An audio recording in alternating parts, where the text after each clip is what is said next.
Wake up, Jacob. It's Israelite Prepper. And if you are rocking with the vibe, like, share, subscribe. Just wanted to share a quick an article with you guys. We're talking about meat plants shutting down as co-workers get sick. Okay, meat plants shutting down as co-workers get sick. So pretty interesting there. Wanted to see what is going on with that. And this was only like what, 2 days ago. Yeah, like 2 days ago. And it says across the country, major meat processors are starting to shut down plants as employees are getting infected by coronavirus. One of the world's one of the world's largest meat processors, suspended operations at its Columbus Junction, Iowa, pork plant this week. Well, we don't care about the pork one, but anyway, pork plant this week after more than 24 workers contracted COVID-19 there. Tyson said it would divert livestock that was headed to Columbus Junction to other pork plants in the region to minimize the impact on its production. Gotta have my unleavened bread. JBS USA, another major meat processor, has stopped operations at its beef plant in Soderton, Pennsylvania, with plans to reopen April 16th. After 2 weeks, the company decided to close the facility after several members of the plant's management team stopped going to work because they were experiencing flu-like symptoms. The company representative explained, adding that all other JBS USA plants are still open. Cargill has also paused operations at its protein plant in Hosselton, Pennsylvania, where 900 people typically work. Okay, so you have a lot of people missing. Well, they're getting sick and missing work. So one of the plants so far has shut down, and it's Tyson. And you guys know Tyson if you've been to the grocery store. It also says, let's see here. It says, this will allow us to minimize the impact of COVID-19 and continue to follow health department's guidelines, said John Nash, North America lead for Cargill Protein, in a statement to CNN Business. Consumers are unlikely to see any shortages because of production disturbances, but the closures are devastating for some meat producers, which have remained open during the pandemic. Food supplies are essential businesses. Food supplies are essential, guys. The United States has a large enough meat inventory to prevent shortages for consumers, explained Kristen McCracken, senior analyst of animal protein for Rabobank. Processors that were previously servicing restaurants or cafes have started to sell to retailers, and some restaurants are selling groceries, including meat, directly to consumers. Well, that might be good. So some directly to the consumer might save a little bit of money on that, right? It says retail is full, says McCracken. I don't anticipate any real shortages for the consumer. They don't want you to panic. They just don't want you to panic. I mean, I know they were dumping a lot of milk, but of course, pasteurization. There's a number of reasons, obviously. Milk.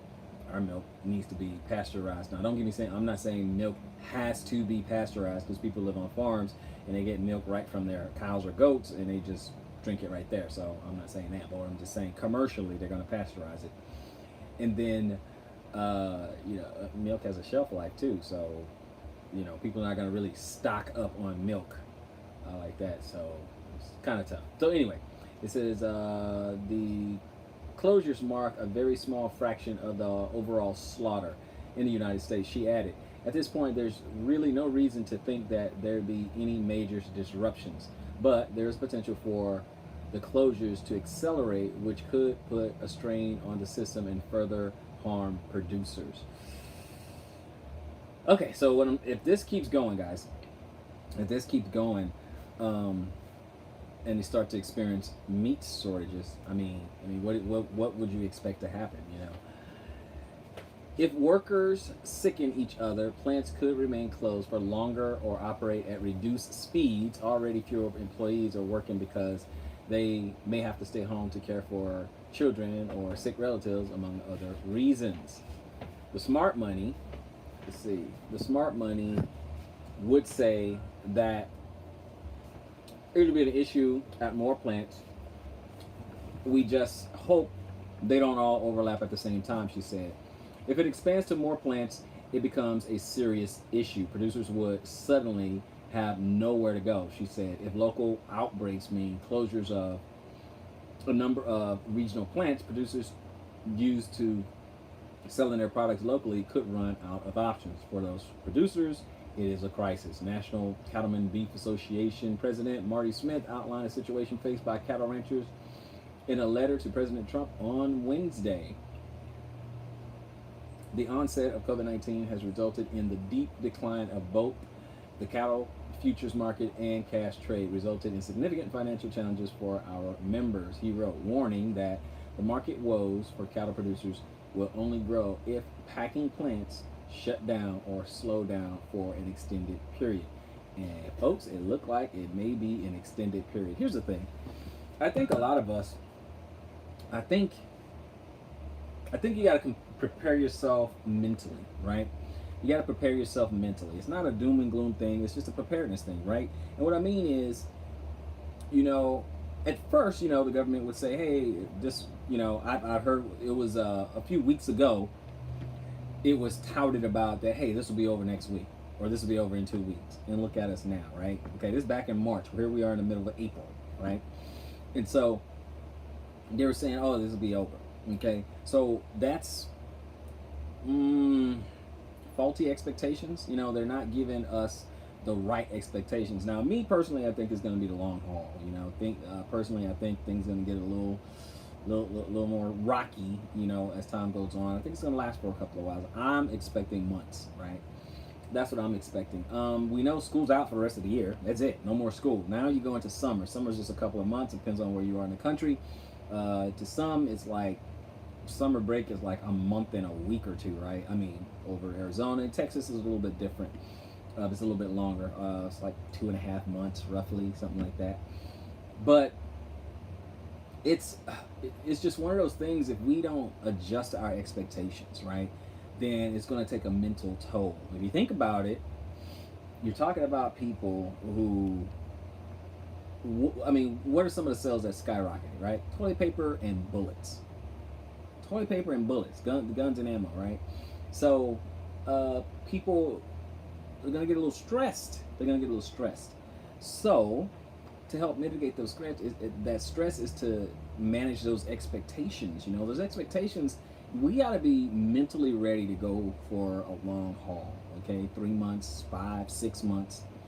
And that's the question. Are you ready? Are you prepared to go that long? Are you prepared to, be in lockdown for like 6 months, Now, does anybody want to do that? No, I'm pretty sure nobody wants to do that. But is it possible? Is it possible? Could it happen? Of course it could happen. Guys, many people didn't think this would happen. A lot of us in prepper community definitely thought this would happen. This is the kind of things that, that happen. That's what you prepare for, these kind of things. The things that they prepare for. We can go the biblical route. Obviously we're believers, especially on this channel. You can go the biblical route, or if you want to go a practical route, look at Doomsday Prepper. They all of them prepare for different reasons, but it's the same handful of reasons, right? One of them, pandemic, economic collapse, terrorist attack, a huge natural disaster. Things like that. It's just we're prepared for the same thing, right? We just know the origins. We see it in prophecy, but it's the same practical things that we're talking about, right? So, you got to prepare. These are the kind of things that, that you think of. Am I completely in a place super prepared as I want to be? Of course not. I just got out, okay? I just got out, so I don't have nowhere near what I would like to have. But when this thing calms down, when it simmers down, I am shifting it into overdrive, getting my house in order, getting my, I'm always constantly working on getting my house in order and getting, my preps ready and all that. I'm shifting into absolute overdrive. My complete and total focus will be on preparing for the next shoe to drop. It's just that simple. So that, none of these stories here they're not really that shocking. Nothing is really that shocking. I mean, obviously, we hear a lot of conspiracy theories and things like that, like where it comes from. I mean, China says it comes from America. America says it comes from China. Then you have a lot of people that are starting to talk about the 5G and its effects and things like that. There's one woman went to jail for shooting at someone. She didn't kill the person, but she shot at someone who was on a tower who was installing 5G. So you get a lot of that going on, and people are starting to really worry. People are starting to panic, and obviously, we believe that the powers that be are going to use this opportunity to do things that they want to get by. That we're in a state of emergency. We're in national lockdown. And some of the things that would not pass in a time of calm and ease could pass now, could slip through right now. And then you get a lot of people. I just read a story about the numbers during this plague. The numbers are not right. They could be inflated. I don't want to get in that. I don't want to get into a whole lot of conspiracy talk and things like that. I really don't want to get in that. But there's a lot of things going on. And the question is, what are we doing? Hey, shalom, shalom. Tahila Yisrael. Did I say that right? Did I say that? Tahila Yisrael. Israel. So, shalom, shalom. Appreciate you guys joining. I never did say like, share, subscribe, smash the notification bell, because I just pop up. I do a random, I pop up. I mean, I do something every Shabbat, but I'll pop up at any time. Now, I love to pre-record and add my my sources and thumbnails and all that stuff and everything, but I'm not in my normal office setup with access to my normal, movie studio and all that, my editing software and things like that. So this is completely different, and at this point I do jump cuts and things like that, but I've done it so much. I mean, I can't, wow, I can't believe I actually kind of missed that sort of thing. But I'm not in my normal setup, so that's cool. So before we sign up, hey, how are things going in your neck of the woods? Just say who you are and the state that you're in. You can go all the way down to your city, but we're not looking for an address or anything. Just how things are. What are things? Police activity. How's it going at the stores? What's going on with the businesses? Things like that. If you guys want to throw that in there. For me, I'm out in the Ozarks, small town over here. It's basically a ghost town. Really nothing to tell. Basically a ghost town. Rained earlier today. Not a lot of people around, which is exactly what they want, which is cool. So it's really not a whole lot going on, right?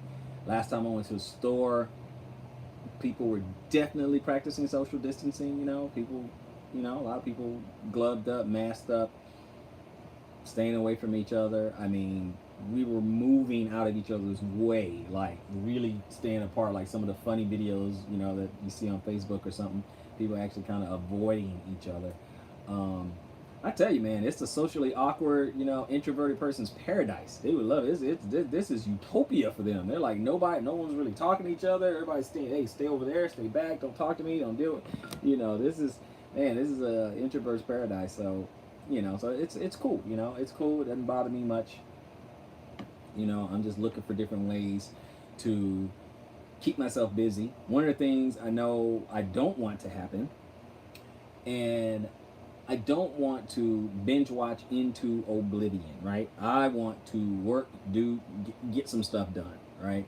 I don't care if I'm talking about physically getting, working out. I mean, right now it's, Shabbat, so I'm just going to rest and relax. But I mean, if it's working myself, period, or getting out on my land, getting some things done, right? So any chance I get to do that, I'm going to do that. I don't want to look back and have all this time that was wasted and I'm filled with regret, okay? I just don't want that to happen, guys. I really don't. And I don't want that to happen to you. If there's anything that you can do, definitely do that. Say California, you say you got to wear masks, start mandatory. Yesterday, social distancing, schools are still closed. Absolutely. And they're probably going to be closed for the rest of the year. Probably gonna be closed the rest of the year. So, You know, it is what it is, guys. It is what it is. Let me see if I'm missing anything, any comments of you guys. I don't think so, but let me see.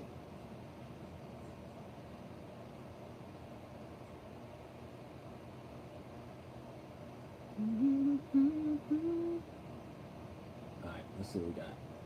All right, Lisi, Tehila, what's going on? All right, cool. All right, we're looking good, looking good. All right, so that's all I got right now, guys. I appreciate you guys joining. Like, share, subscribe. You know the drill. Smash that notification bell, and I will be back. And with that, I'm gonna see you on the next one. Israelite Prepper.